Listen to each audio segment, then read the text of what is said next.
안녕하십니까. 세금 잡는 닥터북, 저는 닥터코치 이용입니다. 오늘 방송은 2020년 11월 29일 저희가 무료 세미나를 준비했고요. 그 세미나 내에서 강의될 내용들을 간략하게 먼저 짚어보는 시간들을 갖도록 하겠습니다. 자, 안내문을 받으시고 세미나를 참석하기 전에 어떤 내용들이 있는지 궁금해 하시는 분들은 내용을 보시고 이런 내용들이 세미나에서 진행이 되는구나 라고 생각하시면 됩니다. 목차 위주로 간단하게 방송을 하도록 하겠습니다.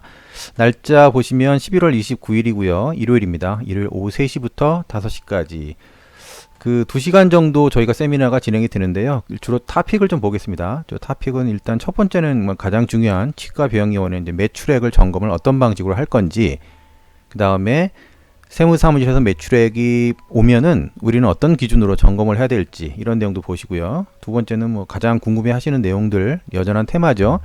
어떤 최근에 세무조사 유형들이 있었고 어떤 오해를 사서 고생을 하셨는지, 그리고 또 그거에 대해서 솔루션은 없는지 이런 유형들 한번 살펴보겠습니다. 자, 세 번째는 누락경비고요. 치과 병의원도 마찬가지로 카드나 신용카드 사용을 하시거나 계좌에서 지출을 하시거나 할 때 세금계산서 발행이 누락되는 경우도 있고, 신용카드도 사용하신 내역이 덜어 누락되는 경우도 있겠죠. 그 내용들을 같이 점검을 하겠습니다. 마지막으로는 현장에서, 현장 치과의원에서 닥터북을 어떻게 설치하고 적용하고 관리하면 좋은지 그건 추천을 드리겠습니다. 자, 그 다음에 보시는 화면은요, 저희 이번에 무료 세미나의 특징을 잠깐 말씀드릴 건데, 잘 아시겠지만 일자는 29일, 장소는 저희 진석빌딩 이제 9층 이제 강의장입니다. 저희 닥터북 강의장이고요. 건물이 이제 환경경영지원단 9층 강의장으로 돼 있고, 15명, 코로나 때문에 여러분도 고생 많이 하실 텐데 저희가 많은 인원을 모실 수는 없고요. 그래서 15명 정도 들어가는 공간은 한 50분 정도 들어가는 공간인데 한 15명 정도 생각을 하고 있습니다. 지금 잠깐 다룰 내용이지만 세무조사 유형이고요. 그 다음에 닥터북 솔루션으로 모의로 세무점검을 하실 수 있는 방식들이 있습니다. 그 다음에 지출경비 누락하는 방지하는 방법, 그 다음에 지금 제가 찍는 유튜브 사전 요약 강의를 좀 보시고 내가 참석을 해도 되겠구나 이런 생각을 판단이 드시면 오시면 됩니다. 특히 이번 세미나는 현직 치과를 운영하시는 개원이 선생님이 계신데, 그분께서 이제 베러투데이라는 치과 경영 컨설팅 회사를 운영하고 계세요. 이제 그분께서도 닥터북에 어떤 점이 좋았는지 이런 부분들을 좀 말씀해 주신다고 해서 공동으로 주관하게 됐습니다. 자, 그러면 토픽을 간단하게 보겠습니다. 오늘은 이제 목차 위주니까요. 매출액을 점검을 해야 되는데, 원장님들 잘 아시겠지만 치과는 이제 두 가지 유형입니다. 면세 사업자 유형과 과세, 여기선 부가세를 말하는 거죠. 과세 사업자 유형이 있는데, 각각의 유형별로 신고되는 신고서들이 있죠. 사업자 현황 신고를 해야 되고, 그 다음에 과세 경우는 부가가치세 신고를 하고, 그 다음에 이 신고서, 1번의 신고서를 기초해서 종합소득세를 신고하게 되어 있습니다. 자, 그렇다면 국세청에서는 어떤 기준들로 이 내용들을 보는지 볼까요? 국세청 기준으로 카드 매출, 그 다음에 현금 영수증 매출, 공단 부담금이 되겠죠. 청구금. 그 다음에 본인 부담금이 이제 중복되는 경우가 좀 있어요. 이거 최근에 좀 물어보신 분들도 많고, 작년에 저희가 신고를 도움을 드릴 때 특정 병원에서 이 본인 부담금이 중복이 돼서 매출이 과다하게 들어간 케이스가 좀 있었습니다. 그래서 이번에 좀 사례를 가지고 원장님들께 설명을 드리려고 해요.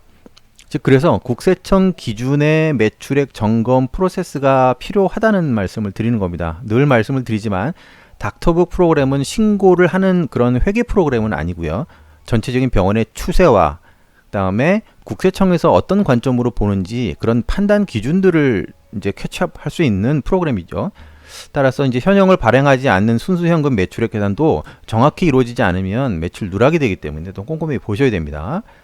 결국엔 다시 말씀드리면 세무사무실에서 신고될 예상될 매출액 자료가 오면 그거를 병원에서 기준을 가지고 검토를 해야 되는 거죠.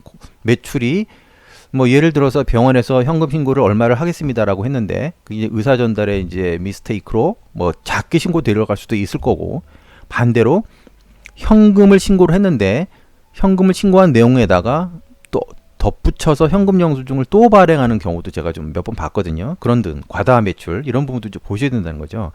그러기 위해서는 병원만의 어떤 특정한 기준들, 어떤 판단 기준으로 신고를 하겠다는 기준들이 있어야 돼서 이제 첫 번째 토픽은 굉장히 중요한 겁니다. 매출액을 점검을 하는데 이러한 모든 내용들을, 이런 국세청 기준의 내용들을 수작업으로 하시기에는 너무 어렵다는 거예요. 굉장히 어렵고, 물론 이제 일부 컨설팅을 해주시는 분들도 계시지만 쉽지 않습니다. 쉽지 않아서 닥터북으로 자동으로 계산하시고 또 뭐 합리적인 비용으로 사용하셨으면 좋겠어요. 이게 이제 첫 번째 토픽이 될 거고요.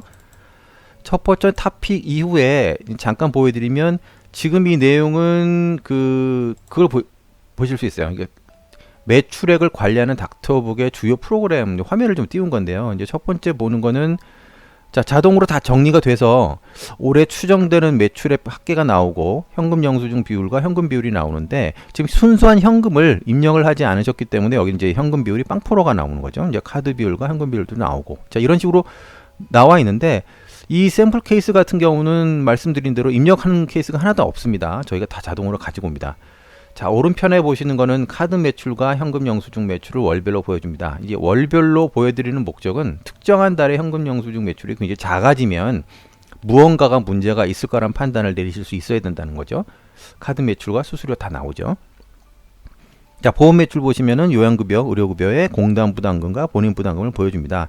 자, 여기서 주의하실 거는 이제 이 월이라는 거는 진료월을 말하는 겁니다. 그러니까 세법은 진료한 달의 수입을 발생이 되면 매출로 잡게 되기 때문에 이제 진료월별로 기준을 보실 수 있는 거고, 이쪽에 보시면 이건 이제 매출과 직접적인 관계가 있지는 않은데, 많은 원장님들이 고민을 하시는 게 현재 매출액과 기공료의 비율, 선전비의 비율 이런 것들이 적당할까? 그런 부분을 많이 고민하시죠. 그래서 이 목표 비중을 담당 세무사분과 아니면 저희와 상의해서 비중을 정리를 하고 그 차액을, 그 과부적을 좀 보는 겁니다. 이 샘플 같은 경우는 다 예산한 금액 내에 다 잘 들어갔네요. 기공료도 매출액의 7% 정도 선정하셨고, 현재는 지금 굉장히 작게 돼 있고, 이런 식으로 이제 돼 있다는 이런 화면들을 세미나에 오시면 실제로 이제 보실 수 있습니다. 노트북을 갖고 오시면은 이제 실제 원장님 병원 거를 하실 수도 있어요. 자, 그 다음에 두 번째는 토픽은 세무조사 유형인데요. 첫 번째는 말씀드린 대로 순수 현금에 대한 세무조사 유형, 신고 안 하시면 안 되죠. 이게 근데 본의 아니게 신고를 안 하는 경우가 있기 때문에 어떤 케이스였는지 볼 거고요. 현금 영수증을 발행하지 않은 부분들도 좀 가끔 있어요. 어떤 내용이냐면, 온라인으로 환자분이 돈을 입금하셨는데 영수증 발행이 안 됐을 수도 있죠. 그런 부분 점검하는 방식. 그다음에 기공료와 재료비, 인건비가 매출액 대비 어떤 정도의 비율이 들어가는 게 이제 중요한 건지. 또 간혹 가다 보면 치재료 사실 때 할인율이 적용이 돼서 좀 많이 사시는 경우가 있잖아요. 많이 사신다는 얘기는 계산서가 많이 끊긴다는 얘기인데, 그렇게 될 경우는 이제 오해를 사실 수 있다는 겁니다. 현금 영수증 중복 발행하는 부분은 이제 직원들의 실수이죠. 실수인 경우 때문에 매출이 많아지는 것도 우리 입장에서는 세무 리스크가 될 수 있는 거고요. 자, 이번에 이제 또 과다한 카드 취소 금액도 주의하셔야 됩니다. 전통적으로 요즘에는 그런 분들은 거의 안 계시지만, 카드를 취소한 다음에 현금으로 할인 결제를 많이 하는 그런 케이스들이 예전에 많았습니다. 그렇기 때문에 우리 병원에 카드 취소 금액이 특정한 달에 많다 그렇다면 합리적으로 의심을 할 수 있겠죠. 혹시 현금 조절을 하려고 그런 게 아닌가, 그럴 수도 있으니까 그런 것들은 어떻게 자동으로 발견할 수 있는지 그날 보실 수 있고요. 본인 부담금 중복입니다. 보험 요 내용은 좀 복잡하기 때문에 실제로 본인 부담금이 중복 신고가 들어가서 매출이 많아지는 케이스가 있기 때문에 그날 오시면 또 샘플을 보실 수 있고, 지출 경비, 원장님이 쓰신 이제 돈 한 푼이라도 누락이 되면 안 되겠죠. 그렇기 때문에 그 누락을 어떻게 점검을 할 수 있는지, 이런 내용들이 두 번째 토픽에 들어가 있습니다. 자, 그래서 이제 이 누락 경비 점검에 대한 실제 저희가 작년에 신고를 도와드렸던 병원들 데이터를 보면 이렇게 추정 경비들이 1,000만 원도 나오고 4천만 원도 나오고 이렇게 나와요. 자, 왜 이렇게 나올까? 세무사무실이 불성실한가? 그렇지 않습니다. 그렇지 않고요. 일단 커뮤니케이션이 잘못될 수도 있고, 또 그날 일단 말씀을 드리겠지만, 사업자 카드를 만드셔서 발행을 받으셔서 국세청에 등록을 할 때도 어떤 시점 차이로 인해서 누락이 될 수밖에 없는 경우도 굉장히 많이 있어요. 그래서 저희 같은 경우는 닥터북 데이터 업로드하고 세무사무실 원장을 업로드해서 필터링을 한 다음에 어떻게 보고를 해드리는 그런 방식도 있습니다. 그날 제가 다 설명을 드릴 겁니다. 자, 이것도 마찬가지고 닥터북의 화면이고요. 이 화면에서 이런 계정 과목들, 원장님이 이제 카드 쓰신 내용들이 이 화면을 통해서 자동으로 분류가 돼서 이 업종이 이렇게 나오죠. 업종이 나오기 때문에 이 내용들이 엑셀로 정리돼서 세무사무실로 전달이 된다면 아마도 담당자는 굉장히 효율적으로, 합리적으로 잘 계정 분류가 될 겁니다. 그렇기 때문에 도움을 드리기 위해서 요 엑셀 폼, 요 닥터북에서 엑셀로 전환이 되겠죠. 이 내용들은 병원에서 굉장히 잘 쓰시는 내용들입니다. 자, 그 다음에 이제 마지막 토픽은요. 닥터북을 어떻게 적용할 거냐. 5단계 정도로 제가 만들어 봤는데요.